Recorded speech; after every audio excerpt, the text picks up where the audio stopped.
Have you ever stopped to think about what story the records of your life will tell someone 200 years from now? Well, today, we're going to piece together the life of a man named Daniel Spangler. He didn't leave behind any diaries, no portraits. All he left was a paper trail, and we're going to follow it. So, how do you tell a story like that?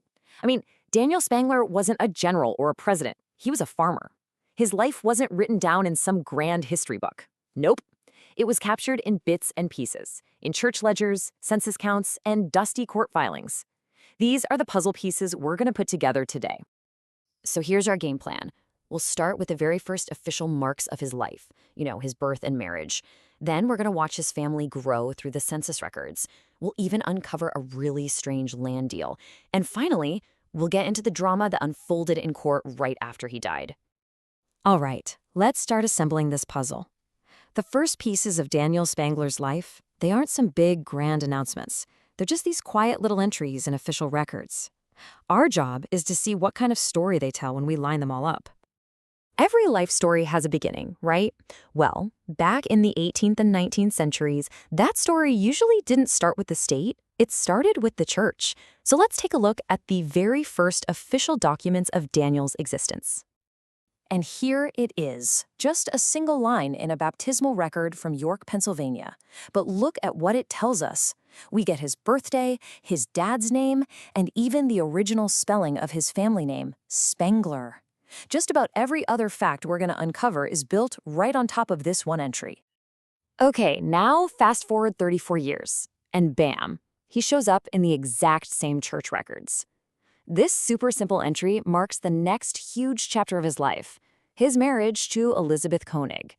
This is the official start of the family unit that we're going to be tracking for the rest of this journey. Now, after he got married, Daniel did not stay put. This timeline, which we've pieced together from a bunch of different records, shows a life on the move. From his birthplace in York, he and his new family packed up and moved south to Virginia. Then, about a decade later, they moved back north to finally settle down for good in Mercer County, Pennsylvania. This little map of his life really sets the stage for everything that comes next. All right, next up, we turn to the U.S. Census. Every 10 years, the government would basically take a snapshot of every single household.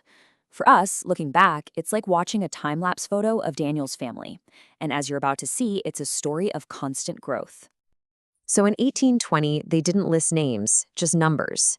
We can piece together that this is Daniel, his wife Elizabeth, and their young daughter.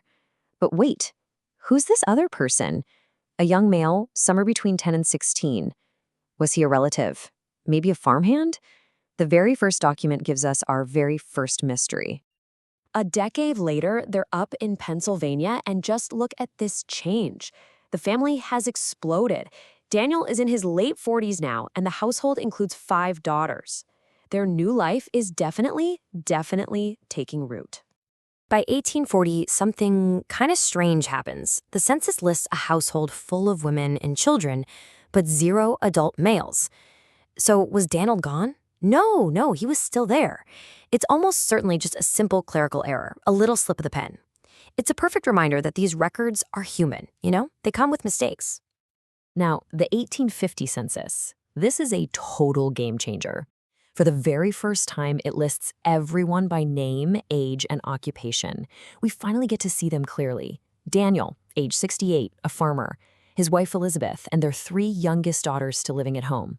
It's the sharpest, clearest picture we get of his family, and it's just 1 year before he dies.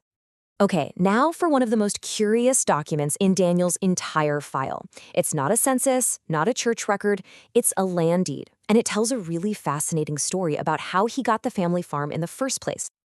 You heard that right. He bought the family inheritance from all of his siblings for $1 single. This obviously wasn't a normal sale. It was more like an arrangement. The catch was that he had to actually move onto the land and work it. This deed isn't just about property, it's about family duty. And we're not talking about some tiny little plot of land either. For that $1 and a promise, Daniel became the owner of a 200-acre farm. This was the land he would work for the rest of his life, the place he would raise his whole family, and, as we'll see, the land that would become the center of a crisis after he died. And that brings us to the final and most dramatic chapter we found in the court records. After Daniel's death, the story shifts from quiet farming to one of financial hardship and, Well, legal trouble. This is the critical event. Daniel died intestate, which is just a legal way of saying he died without a will. In the 19th century, this was a huge problem. Without a will to say who got what, the fate of his 200-acre farm and his family fell into the hands of the Mercer County Orphans Court.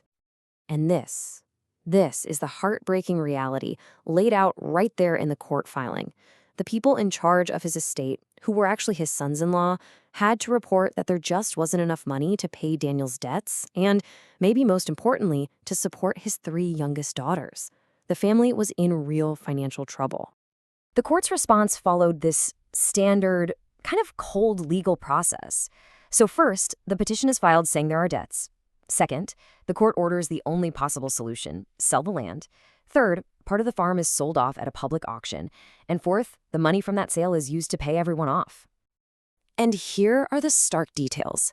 Just 5 months after Daniel's death, half of the homestead, the very same land he got for a single dollar, was sold off for $500. It was the only way to settle his affairs. This leads us to the final document, the estate's accounting, which was filed in 1856. You can think of this as the ultimate balance sheet of Daniel Spangler's entire life. It's where all the assets get tallied up against all the debts. So here's the final tally. After selling half the farm and all his personal property, the total value of his estate was $640.57. The total debts and expenses, $642.04. After an entire lifetime of work, his estate came up short by just $1.47. So Daniel Spangler's life, from his birth to his death and even beyond, is a story told entirely through paper. It really makes you wonder, doesn't it? Our lives are recorded in social media posts, credit scores, pictures in the cloud. What kind of portrait is someone going to see when they look back at our digital documents in the year, say, 2224? What story will they tell about us?